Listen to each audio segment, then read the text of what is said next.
Welcome to our August BYOB Book Chat. If you're joining us from home, I hope you have a drink, whether that's wine or tea or whatever. So tonight, myself and three other librarians are going to tell you about some of the books that we've read recently that we've enjoyed, and we're just going to alternate presenters. Anybody in the audience, if you have any questions or comments, you can type those in the chat box. We can't see or hear you. And if you have a book that you'd like to recommend to us, you can also put that in the chat and we will read those out at the end of the program.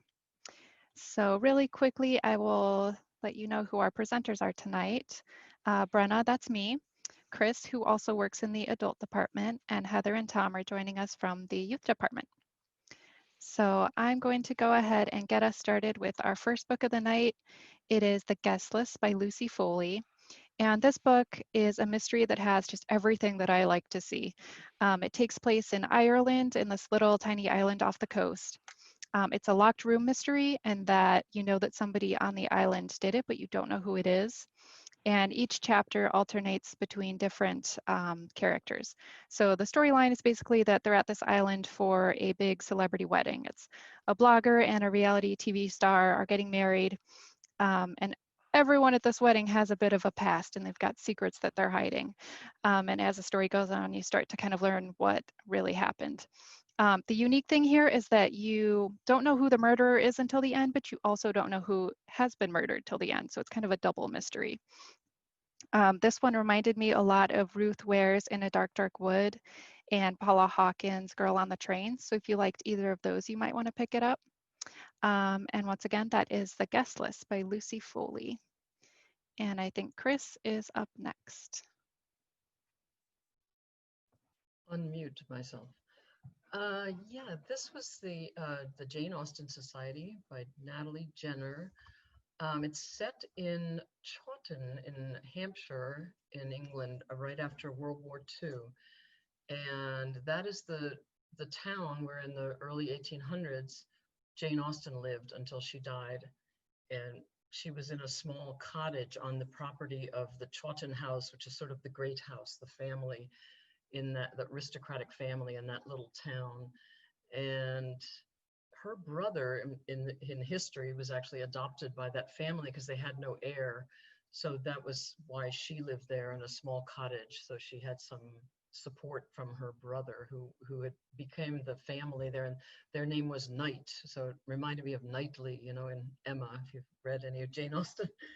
And the group is a bunch, the characters are really well developed in this. They all have a lot of background, difficult background, some of them from World War I and World War II. One of the main characters is a lady who was the school teacher and is pregnant, and her husband is killed in the last 2 months of World War II. And so it comes to mean something for this whole disparate group of people to try to preserve the legacy of Jane Austen in this little town and preserve this cottage. So it's got a lot of difficult background stories of loss and well-developed characters and charming. And there's a lot of, I began to realize there's a lot of parallels between the characters and the couples in Jane Austen's books. One of them kind of reflected like Persuasion, and another one kind of like Pride and Prejudice. So that's sort of fun. I'm not much of a Jane Austen scholar, but I did recognize some of those things. And the characters discuss her books and her characters as if they're real people. Like, why did he say that at that time? I think he was really thinking this, you know, so they're really into it. So it's, I guess it could be compared to the Guernsey Literary Potato Peel Society kind of a story. But very touching, moving, funny, and great, just a great setting and the love for Jane Austen and her stories. Yeah.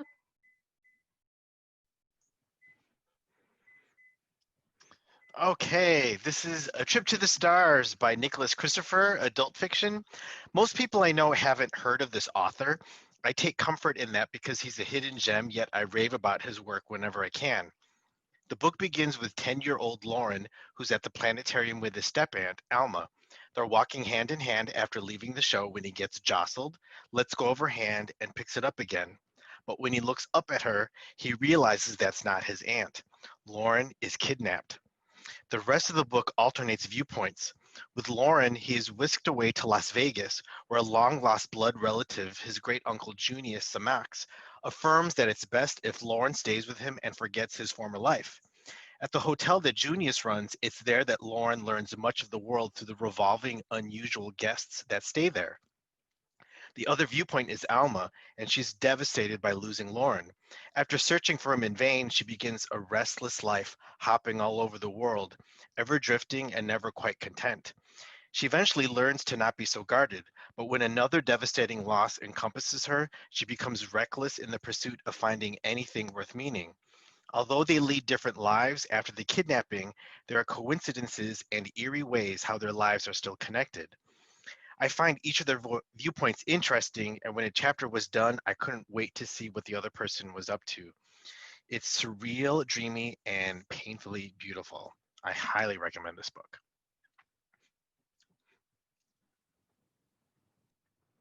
All right, my next book is Disappearing Earth by Julia Phillips. And this book originally caught my attention because I just thought the cover was so beautiful. And it kept showing up on all these best of books of 2019 lists. So, of course, I had to check it out. So, this book takes place in really isolated area of Russia on the Siberian Peninsula. And the story starts with two young girls who have been kidnapped.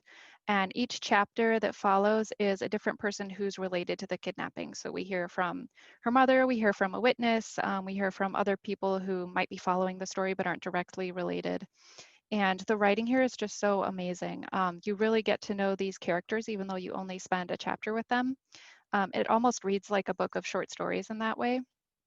And the sense of place is just so strong. If you read it in the summer, make sure you have your winter coat handy because you can feel the chill of the Siberian air because the descriptions are just so good. I wouldn't call it a mystery, even though there is that kidnapping thing that's going on. It's more like a character study. It's very literary. The writing is just absolutely amazing.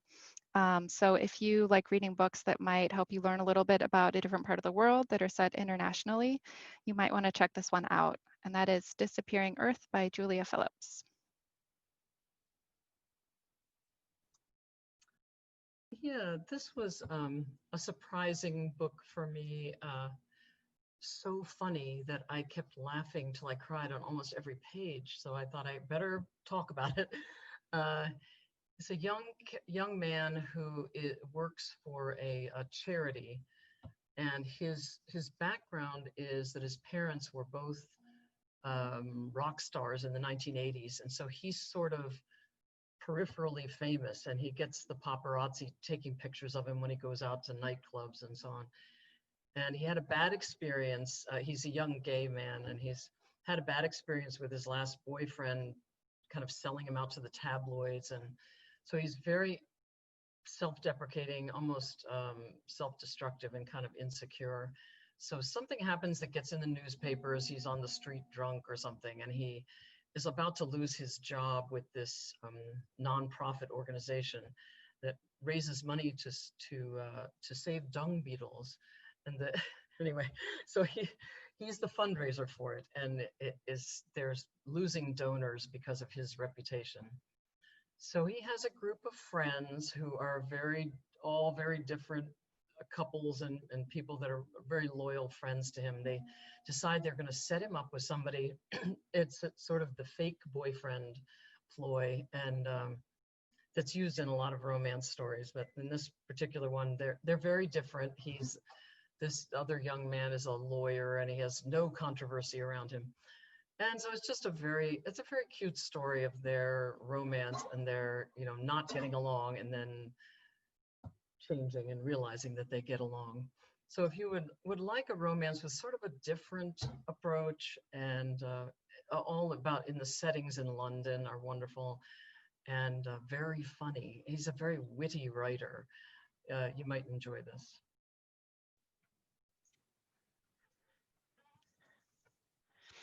Okay, this is Wonder Woman Volume 1, Gods and Mortals. This is an adult graphic novel. During the mid-'80s, DC Comics revitalized their entire line of comics by publishing The Crisis on Infinite Earths. It cleaned up a messy continuity among multiple Earths and distilled it to one Earth. Because of this, and to update her origin for a more modern audience, Wonder Woman started again from issue number 1. Collected in this graphic novel are the first 7 issues. Here we see her origins, how she comes to America and learns about this new world that was hidden from her for many years. Diana battles the evil machinations of Ares, god of war, as he wants to take over the world through nuclear power. It's great when a graphic novel can contain a storyline spanning a few issues where you get a definite beginning and ending without being bogged down by lots of history and feeling lost. Drawn by George Perez and serving as one of the writers, he's one of the most prolific artists in the comic book world.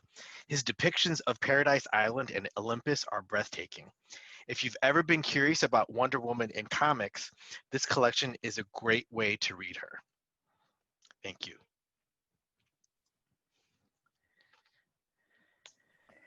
So this one's mine. It's called Night Book by J.A. White, and it is a children's fiction. It is a really fun, sort of spooky read, but it's perfect for kids who don't like super scary, but like that tingly scary. So the story is a kid named Alex sneaks out of his apartment late at night with a backpack full of the stories that he's written. He calls them night books. And he calls them night books because he likes to write horror stories, scary stuff. But he sneaks out because he's going down to the basement of his apartment building, and his plan is to throw all of the stories into the furnace because he's being teased at school for being nerdy and for being, you know, creative writer and for being weird because he likes scary stuff. So that's how it starts. And as he's sneaking downstairs, he gets captured by a witch.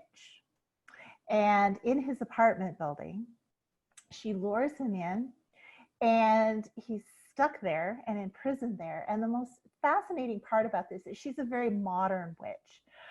She's moody. she goes out. She makes potions and aromatherapy kind of stuff, and she comes home and complains about work. She likes to watch movies like Night of the Living Dead.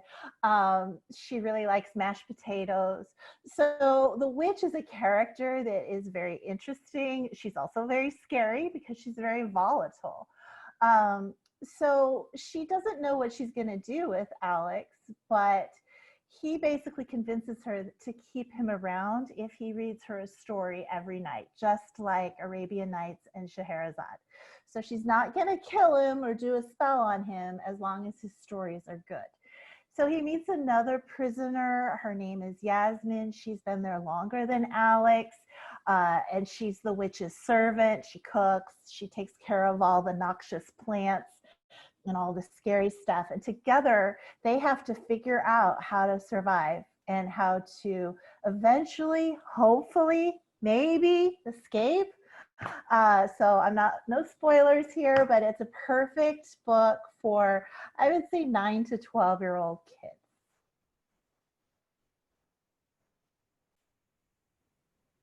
All right, my next book is Ask Again, Yes by Mary Beth Keane. And this is a work of contemporary fiction, takes place in suburban New York, and it's about these two families that live next door to each other.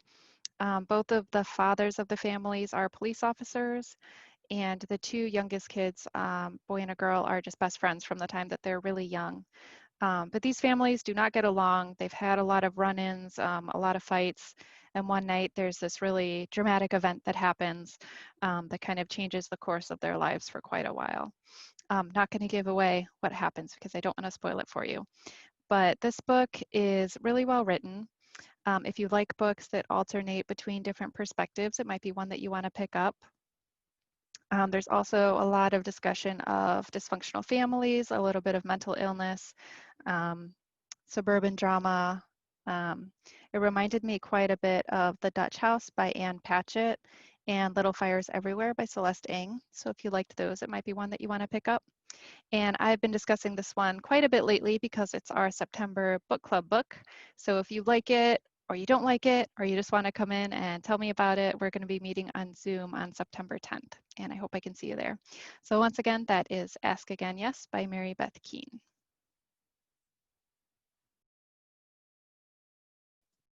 Oh, yes, this was an odd one to me, but I decided to go ahead and talk about it. Alexander McCall Smith has some long-running series. One is 44 Scotland Street. It's like an address in Scotland about all the people in the building. And he also has the series about the first, the ladies detective agency that's set in Botswana. And this is almost like it's almost like a little piece of irony, I think. I haven't read a lot of Scandinavian noir, but I think this is supposed to be a sort of an anti-Scandinavian noir because it's very mild, and it's set in Malmo, Sweden, and the main detective's name is Ulf Varg, which supposedly both names mean wolf. And so everybody that meets him says, you know, both of your names mean wolf. And he's at the head of this Department of Sensitive Crimes. They get the unusual cases that the regular police don't want to deal with. It seems mostly about character. His wife left him, who he loved, and she's been gone 4 years, and he seems to be getting sort of attached to a woman, Anna, that he works with. He's a very kind person. He puts up with all the oddities of the people he works with. And it's some commentary about Swedish society, how open and accepting they are of others, and kind of worried about things being politically incorrect or something like that. So they have lots of conversations between them about quirky little things while they're on the way to one case or another. The cases were very odd. One is about a man being stabbed in the back of the knee through a tent, and they're trying to figure out how this could happen or why someone would stab someone down on the back of their knee. Another is about a girl who made up an imaginary boyfriend, and then someone thinks he has disappeared because he's not where she said he was, and they start to think she's murdered this person that she made up. So those are the kind of cases they're dealing with. So it was very odd. If you've read other Alexander McCall Smith books, you might really enjoy it because he's amusing. He has a lot of wordplay, but also maybe if you know more about Swedish or Scandinavian crime, you might enjoy his, because he called it Scandinavian Blanc rather than Scandinavian Noir. So yeah, it was an odd one. The Department of Sensitive Crimes, and the next one is out now, called what is it? Well, I can't find it. Oh, it's called The Talented Mr. Varg. The next one is out already in this series, if you like it.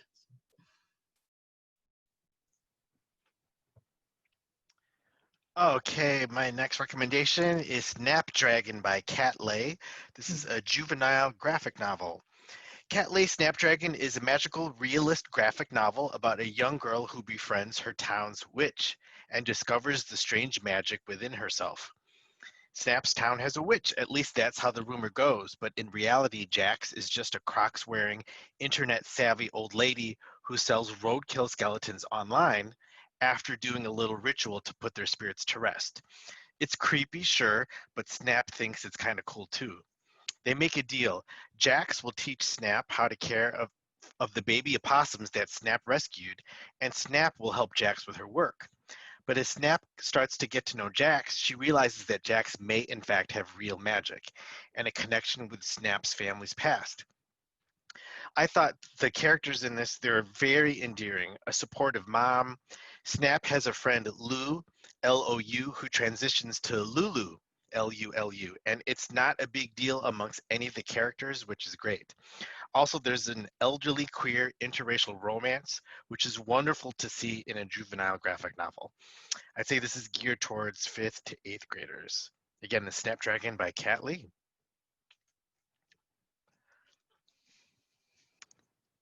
All right, my next book is The River by Peter Heller, and I think this is just such a fun summertime adventure book.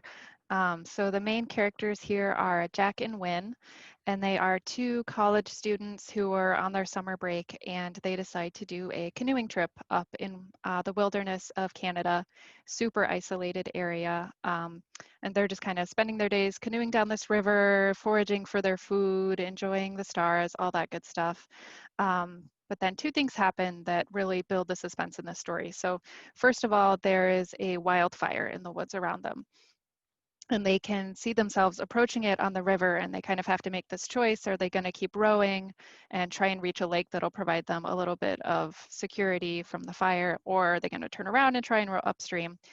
Either way, not great options. And so one night they are rowing in the fog, and they hear a man and a woman who are arguing.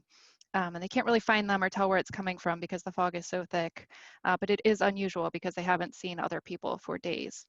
But there's nothing they can really do about it, so they keep canoeing. And then the next day they see a man who is just all by himself on the river. So they're wondering, is this the same person? What happened to the woman he was with? And it gets this mystery going. And the whole time there's this fire that's moving closer and closer to them. So it's really building all this suspense. There's elements of mystery, adventure. It's definitely a page turner, and it's a fairly short book, so you can really get through it pretty quickly. I think it offers a little bit of fun escapism, especially if you're stuck at home this summer and you want to read something exciting that takes place somewhere new. This might be one that you would want to check out. That is The River by Peter Heller. Okay, this is Look Both Ways, A Tale Told in 10 Blocks by Jason Reynolds. From National Book Award finalist and New York Times bestseller, author Jason Reynolds has a novel told in 10 blocks showing all the different directions a walk home can take. The story was going to begin like all the best stories, with a school bus falling from the sky, but no one saw it happen. They were all too busy talking about boogers, stealing pocket change, skateboarding, wiping out, braving up, executing complicated handshakes, planning an escape, making jokes, finding comfort, but mostly too busy walking home. Jason Reynolds conjures 10 tales, one per block, about what happens after the dismissal bell rings and brilliantly weaves them together. The characters are connected, living just blocks from one another and going to the same school, Latimer Middle School. I did enjoy each story and felt like I really got to know the characters in a brief segment of time. It's funny, heartwarming, and at times painful, and not surprising as Reynolds commands a language that's honest and engaging. I really, really like this.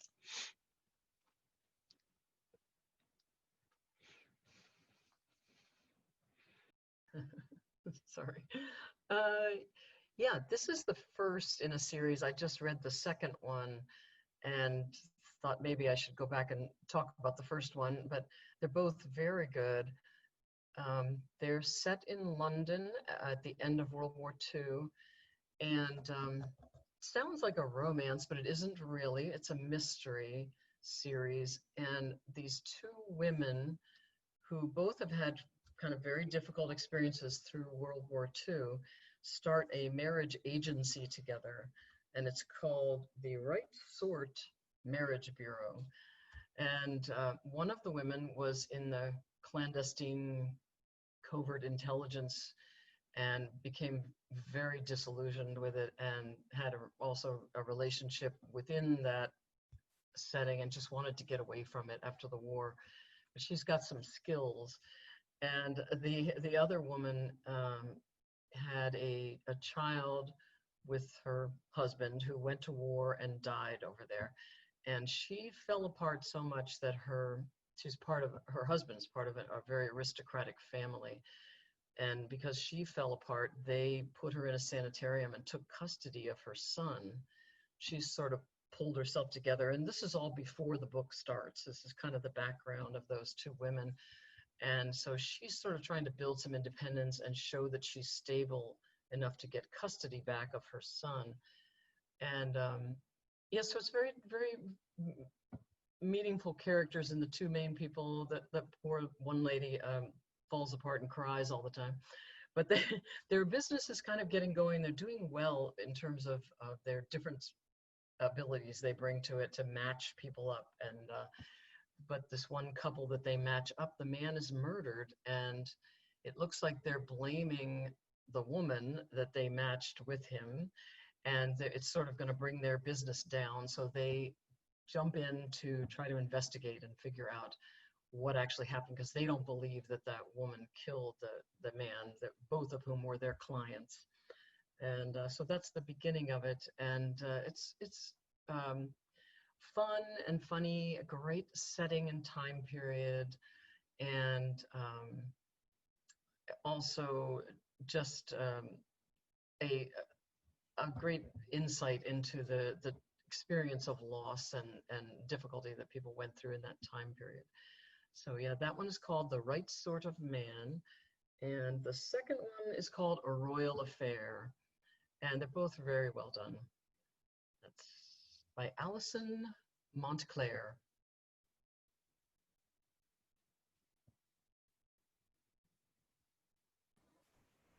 Okay, so imagine that you just turned 19. It's 1982. So the pairing for this would definitely be a Bartles and James wine cooler, right? So it's 1982. You just turned 19. Your boyfriend is a rock musician. You have a band together, and your life is really looking up. You have a scholarship to college, and you're partying with all your friends. It strikes midnight, and something happens. And you wake up, and you don't know where you are. You are in a strange house. There is a strange man talking to you. He says he's your personal assistant. He says you're in a mansion. He says you're going to be okay. You start to realize you don't feel very well. And soon you discover that you are in a 51-year-old body. You are yourself, but you're 51. So that's how Una Out of Order starts. It's not a spoiler to say this is a time travel book. So Una lives her life out of order. The premise for this one is that she leaps every year. She leaps every year on her birthday. She doesn't know why, but she knows it's going to happen. So there are a couple common threads throughout her life. She leaps randomly. So sometimes she goes forward, sometimes she goes backwards. Sometimes she's young in an old body, sometimes she's old in a young body. And the fascinating thing is she has to figure out how to live her life and to seize each moment, and how to still have surprises, and how to still fall in love, and how to still appreciate where you're at. It's a perfect quarantine book because it's got that sort of loop. Wait, we've been here before. We've been here before. We've been here before. And she goes through all of those emotions. So it's funny and it's poignant and it's sad. Her mother is a consistent character throughout. Her mother knows about the leaping, so she kind of helps her adjust somewhat. But other than that, she has to figure it out. And it's fascinating, and kind of reminds me, you know, of The Time Traveler's Wife, if you like that book. But this one has a much lighter touch, and it's a very quick read. I also read this, and I really enjoyed the way she grew through the experience. You know, that it was so difficult for her. She kind of went crazy when she went back to like being younger. Yeah. At one point, it was like, yay, I'm not old anymore.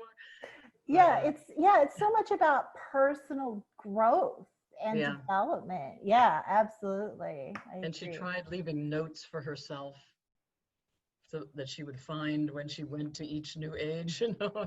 Right. This kind of a conundrum of the time travel thing becomes sort of a conundrum. Right. Like, it's like, wait a minute. But it was very good, though. Okay, and now for something completely different. This is Crash, the Great Depression and the Fall and Rise of America in the 1930s by Mark Favreau, and this is juvenile nonfiction. This is the true story of how Americans from all walks of life weathered one of the most turbulent periods in our nation's history, the Great Depression, and emerged triumphant. So tells the sweeping fallout of the market collapse to the more personal stories of those caught up in the aftermath. It's packed with photographs, primary documents, and firsthand accounts. Crash shines a spotlight on pivotal moments and figures across ethnic, gender, racial, social, and geographic divides, reflecting many different experiences of one of the most turbulent decades in American history. It's a great informational read on a dark period of America, and it's all too relevant as we're going through a challenging period now, currently dealing with those same topics. Favreau makes understanding the depression and ramifications that went along with it very easy and captivating. It is never too late to learn about history so we don't repeat our mistakes. I'll admit I'm a reluctant nonfiction reader. Adult nonfiction can be intimidating as the books can be long and the language dry. But I'm reminded that just because I'm reading topics worded for a juvenile audience doesn't make it any less rewarding. Uh, Here in the youth department, when I see adults scroll through the nonfiction section, I tell them like, yeah, it is a-okay to read a book down here. You don't need to go upstairs, you can, but it is a-okay to check out a book down here.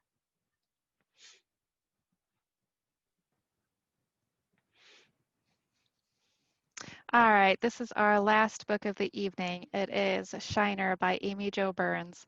And I just love this book so much, and I haven't heard a whole lot about it in the media or in book reviews or anything. And I think that's just such a shame because everyone should read this book. It's really, really good. So it takes place in West Virginia in the Appalachian Mountains. And the main character is Wren, and she's a teenage girl, and she lives in this cabin with her mom and her dad. No mailbox, no phone, no email, just totally isolated with the exception of her mom's best friend and her children who occasionally come to see them. And the reason they live in such an isolated way is because her father is a preacher. He considers himself a prophet, and he gives these sermons to the other people on the mountains, and he does what's called taking up snakes. So he collects toxic snakes and he will like bring them out while he's talking, which apparently is a tradition in Appalachia.